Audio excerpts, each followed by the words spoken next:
Hi everyone, this is Terri, and you're listening to Insights with Terri Coots. Thank you for joining me to explore together the week of August the 25th through the 31st, 2024. Now, right off the hop, I'm going to try to keep this a little bit more concise. I think I've been getting long-winded, so I'm going to shorten these up. There's so much to explore and there's so many things going on. It's really hard to try to contain it in 10 minutes, but I'm going to try as well as I can to do that. And remember, if anybody wants it fleshed out for themselves personally, you can always give me a call and book something for yourself privately, or text, call, and the information is going to be at the bottom of the podcast. So just going into astrology real quickly, some of the planets have been in the position that they've been in for a while. For instance, Mars has been in Gemini for quite a while, and we've beat that poor little thing to death. So we're not going to even talk about that. If you're interested in knowing and you're new, Charlie O'Brien, who has done the website and does all of this work, has put it archived on the website, and you can go back and take advantage of that. Thank you, Charlie, for that.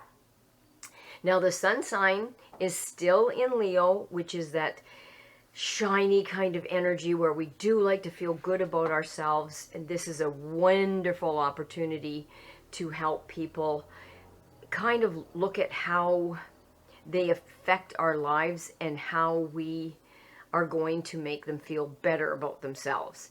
That's transitioning on the 23rd into a really hard on ourselves Virgo.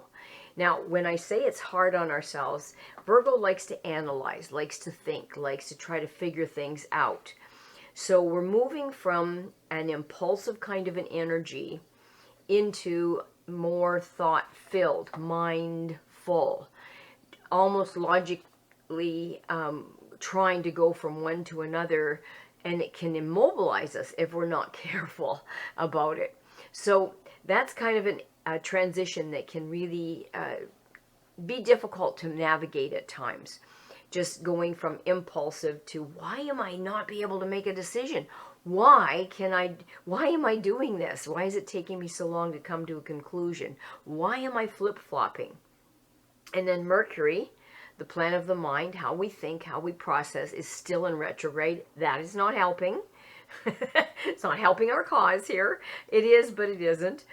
And that's going to go direct on the 27th through the 28th. So there's a lot of planetary changes that are headed our way. The very sensitive people can feel off balance when this occurs. Try not to panic. You don't have to grab onto the safety rope just yet. Just know that it's happening. It's been a very challenging Mercury retrograde for some, because the processing part of our brain has been a little sluggish to begin with, and then you add that pressure of a retrograde really trying to push us backwards to help us understand what's going on in our lives, what's going on in the world, what's going on in every aspect, our children, our friends, our animals. It can be a big leap.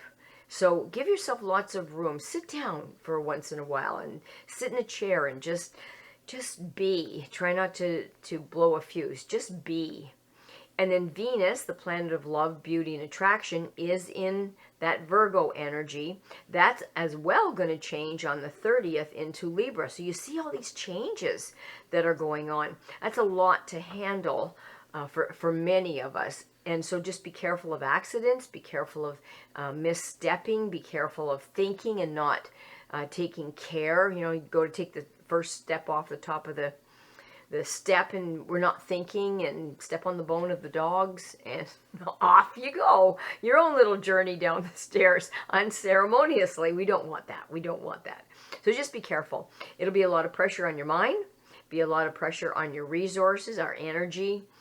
So just, how do I want to spend my energy? How do I want to spend my time? And do I want to put my mind in neutral and spin the wheels? You're just going to have to make that decision. Then you combine the number that was given to us for this week, where the planets are, is number 5. and that needs movement. So anything less than a lot of movement becomes boring.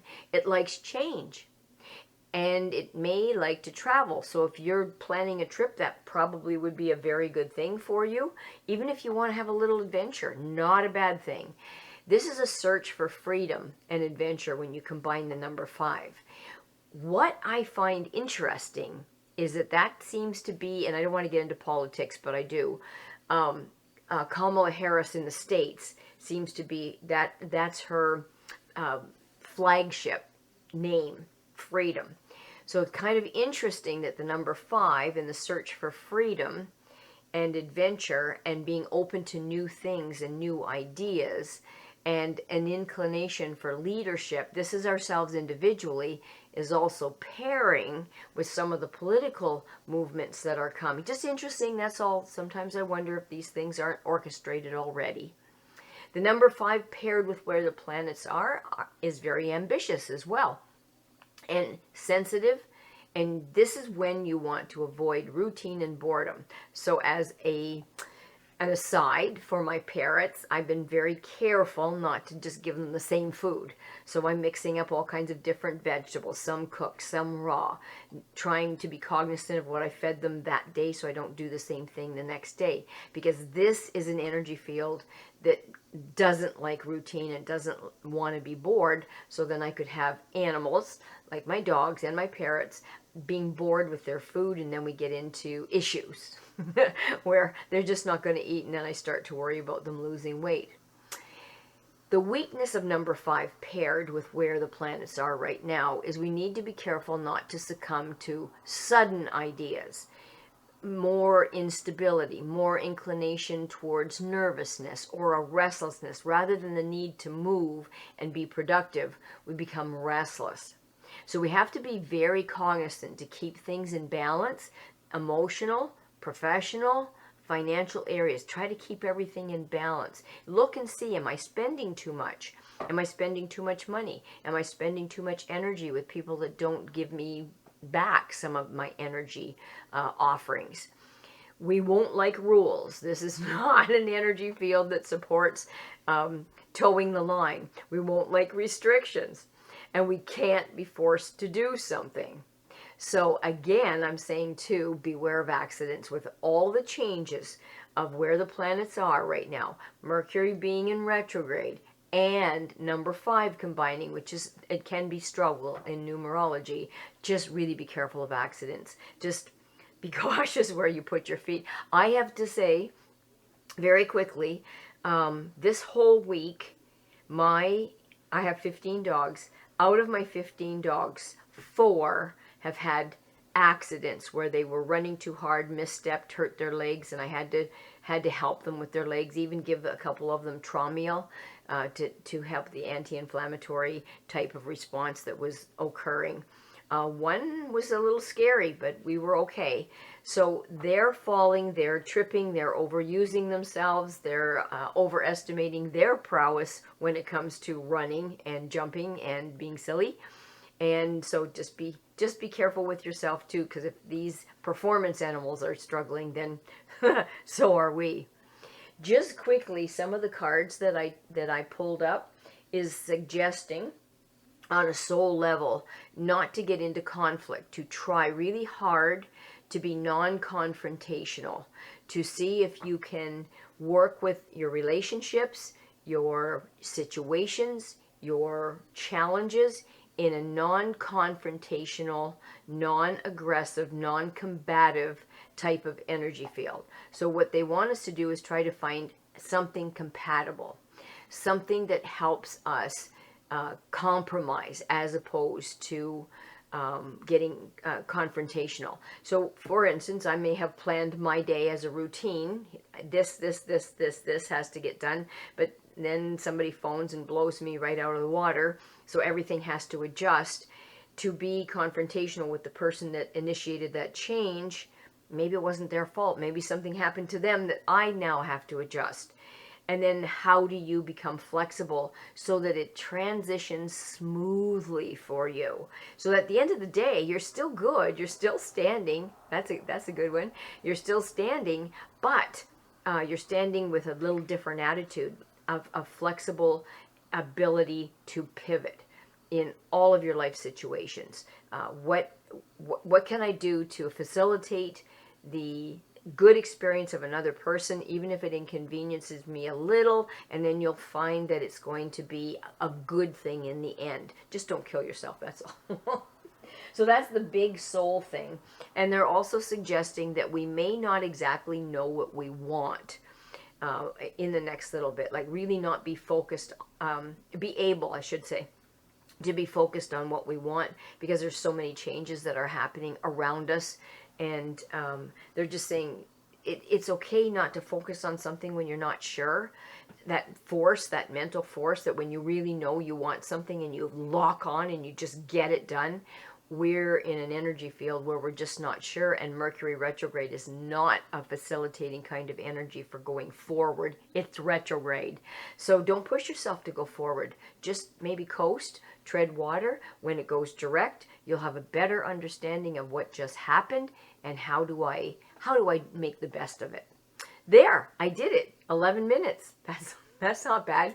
Now, I want to take this opportunity to thank Charlie O'Brien for putting us on Spotify, Apple iTunes, Amazon Music Podcast, SoundCloud, YouTube, and then he gives me the link and I put it on Facebook. And he has made and created the website terriworld.com. If you need a website for yourself, he's a magician when it comes to that. Don't be afraid to contact him. Great at photography too. And he has archived the last 4 or 5 of our podcasts in case you need to revisit them and find out what just happened, what just went through my life. So thank you for that, Charlie. I really appreciate it. I know the other people do appreciate it as well. And I hope all of you have a wonderful week and enjoy the ending of summer, moving into the fall, and enjoy everything that we can squeeze out of life. If you need me and you would like a private reading, you can text or call 519-726-6699, or you can email me at terri.coutts@gmail.com. And bear in mind, we'll be starting some fall classes as well to say goodbye to the summer and get those dogs out there running, playing. It's activities nights where we just get some energy burnt off and we get to play with friends that love the same things that we do out on the farm in beautiful weather. Give me a shout and sign up, and it'll be the last of the summer that we are doing this for. Alrighty, thanks everybody. Have a wonderful week. Talk to you next week. Bye for now.